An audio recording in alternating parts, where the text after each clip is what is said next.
brand, that's Resilient Greenfield. And I'm so grateful that all of you came today to help us launch this project we've been working on for a while. So, anybody feeling like this? Yeah. For me, this is sort of, we've been running and living our lives, and all of a sudden there's this sense that there's nothing underneath us. This is a post that I read on Mastodon, which is the only social media site that doesn't have advertising algorithms that put crap in front of your face. But I think that it's pretty clear that we're aware that things are being pulled out from under us, and this is the McGovern's town hall over at the high school, which is way overflowing. This comic spoke to me, a person going to work with people on the side talking about how they lost their jobs recently. And my guess is that a lot of us here know people who either have lost their jobs or in nonprofits that are about to lose a lot of funding. These are just news items from the last week or so. How many people know someone who's lost a job or a nonprofit that's about to lose significant funding or has already? Yeah, that's the majority of hands come up there. Why am I downing about stuff like this? And then other things have been happening for a longer period of time. I've been hip to the climate crisis for about 10 years, but as you'll hear, if you stay for the afternoon session, which I guess I should mention is an afternoon session about climate change and how to be resilient in relation to it, which is probably incredibly confusing for everybody. Sorry about that. These things have been going on, and it's really not clear to me, what do you do about it as an individual human? Like, how do you oppose, it's all very well and good to go to a town hall, but how does that actually change anything if we just go to a town hall? With politics, there's the ability to respond more quickly to things than with climate change, which happens over a long period of time, but we have this nine-roller effect of, first they came for the federal workers, and then they came for the immigrants, and then they came for the trans. At what point do people go into the street is a question a lot of people are holding. But I think also what would going into the street in Greenfield do? Climate, we know it's happening. We've got the frog in the pan situation. But at what point is anything possible for us here in Greenfield to do? Local action really can't fix either of these problems. We can overthrow the town hall. Trump doesn't care. We can electrify our vehicles, but it's not going to make a difference to the greenhouse gases in the atmosphere. And yet we must do something, because otherwise we're holding the anxiety and the dread, or trying not to pay any attention to it, which is the coyote over the air there. So on the local level, we have to focus on adapting to the things that we cannot change. It kind of sounds like the Serenity Prayer there. So if we could do a little turn and talk. I listed what I thought were the 8 main ways that people could be responding to this. Maybe there's another way. Just take a moment to say which 1 or 2 or 3 of them you're doing, and just say that to your neighbor if you would. Please go ahead. So this is one of those pictures that you can find on the internet that illustrate just about anything. And I'm using it as an illustration of social resilience. This picture doesn't show some people that aren't connected to anything. You can imagine somebody who's living in a tent somewhere by a river. Of course, they're connected to some of the other people living in the tents. But all of us have these, most of us, everyone in this room has these connections to other people. And the yellow ones are when you're activating them, right? You're meeting them, you're speaking to them, you're connecting with them. And then the red ones are ones that you may not be activating, but might be there if you need them, if you activate them once in a while. So these are our social networks, healthy groups with a shared affinity, meaning there's something that we're all about together, or a shared activity, something that we do together. And maybe there's also group cross-membership, offering wider access, which those of you who look around and see people that you know from one or more different things, that's membership in different groups. And maybe those groups have different compositions. Well, if you know someone who knows someone who knows someone, there's that connection all the way through, and there's a sense of perhaps mutual obligation or mutual care. When the groups have shared norms, like we know how we are together when we get together, and shared values, we're all here to do this, common purpose and ease of being together, that also builds our social capital, which is different when you go together, go into a bar and you don't know anybody and all you know is that people all drink and maybe they don't. Trust and reciprocity is another word for mutual aid. It's, you know, if you ask me to do something, I'm going to do something for you. If somebody else asks me to do something, I'm going to do it for them. If I ask somebody, they'll be doing it for me, not necessarily one-to-one, but just as a general awareness that we are here for each other. The two big examples I can think of is if you need somebody to help move and they have your back, will they come? Or if you need someone to drive you to the airport, will they do it like this, like that? You know who you've got a good, strong mutual aid with for that. But it could even be somebody who helps you fix a drain in your sink. So why do we form Resilient Greenfield?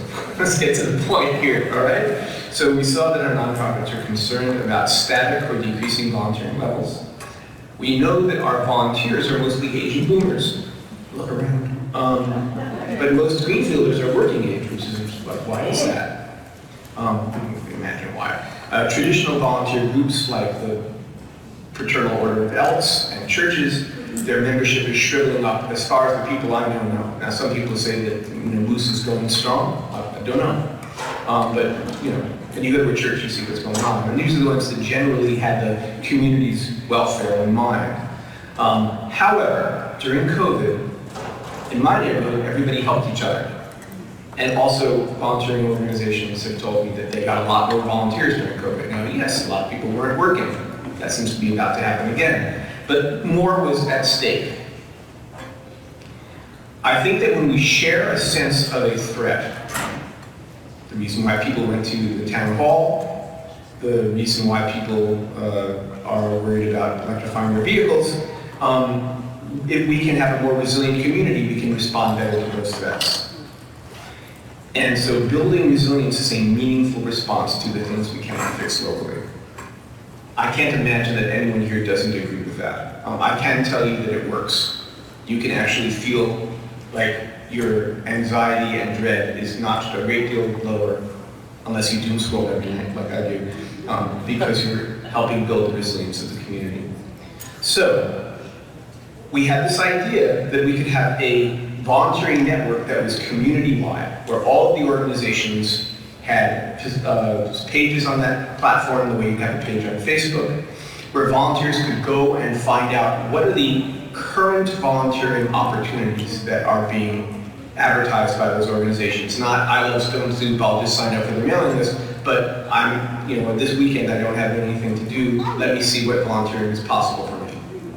That's what this app that we found does. Martin, who's back there, he and I looked at a whole bunch of apps. No other app could do this. So it does exactly what we want, and there is a learning curve to using it.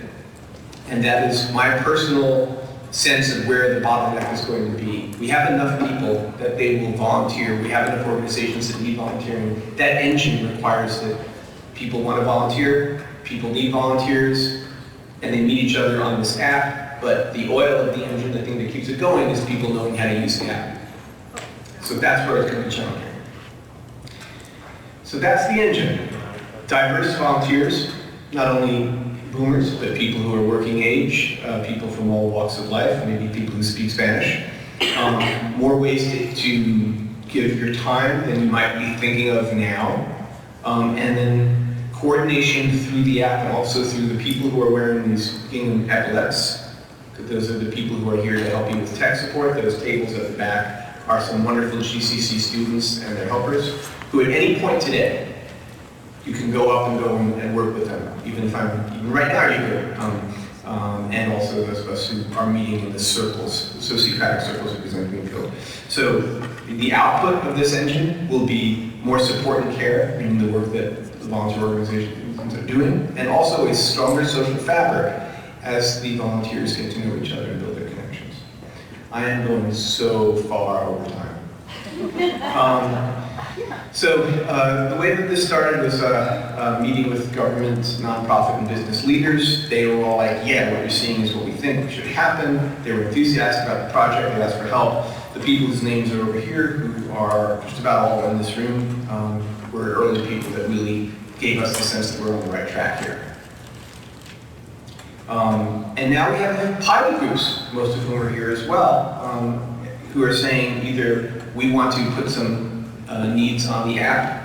They don't know that that was by April 15th, but now they do. And people who are businesses that say we're going to get our employees, or groups like Franklin Community Co-op who say we're going to shift our working member program to this online platform. Not preventing people who want to continue to fill out cards from doing that, but allowing people who have the hunger for apps to move on to a more connected place. So this is what it will look like come May 1st, if I get my wish, if all of us in Resident Greenfield get our wish. People from the, what we call sponsors, which are the organizations that have volunteers, that's the yellow ones, see events that are posted by the members who are the ones who need volunteers, and then the magic happens. Here's what it looks like now. Right. How do we fix that? I hope that you will all be dedicated to helping us fix that by the end of today, and be willing to hold your breath and go into the app and learn how it works. Workplace volunteering is critical for this. And M&T Bank's Carl Jensen is really, really good. We had a conversation at Greenfield Business Association about workplace volunteering, and some workplaces talked about some of the difficulties, but it's possible to do. If you put your mind to it and your heart to it, you can get your employees to come and volunteer in many places. So I think that's going to be a big part of making this work. During the winter, we've been recruiting members and sponsor groups, volunteers, organizations, and those that need them. Right now we're doing engagement, which is getting the volunteers on the platform and getting the events on the platform. In the summer, we'll then get to see the impact of the volunteers doing the things that they're being asked to do and the relationships being built between the volunteers. And then in the fall, we're going to have a celebration of where we've gotten to, another big meeting, maybe here, maybe at Hawks and Reed, where people who are not the early adopters maybe can come in and get connected to what we're up to. But right now we're doing engagement. So here's what's going on. Today, we would love to have everybody in this room get on GivePulse. It doesn't have to be at this moment, but we're giving you opportunities for that. And there's, I think, about 70 or 80 people here now, so 50 would be lovely. Next 2 weeks, 250 active volunteers. The only way that happens is if those of you who join us now get 1 to 2 of your friends.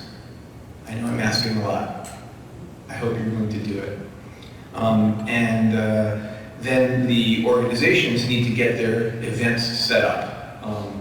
Martin and I and some new people perhaps are learning how to support you in that, so I'm going more crazy than I am, so that your events are ready and are properly configured to work. And then come 5/1, the engine starts. Volunteers know that when they go up there, they're going to see those events. The people who post events know that there will be enough volunteers that if they go and spend the time to use this platform, they will get the volunteer help that they need. I hope that what doesn't happen is that either they post an event and not enough people sign up for it, and then they go, not such a good platform, or the people who want to volunteer go up and say, oh yeah, these are the old ones, I always know about these things, I haven't learned anything new, and I don't learn anything. So that's my hope. So now it's about time for our speakers. These are the folks who are going to speak in this order.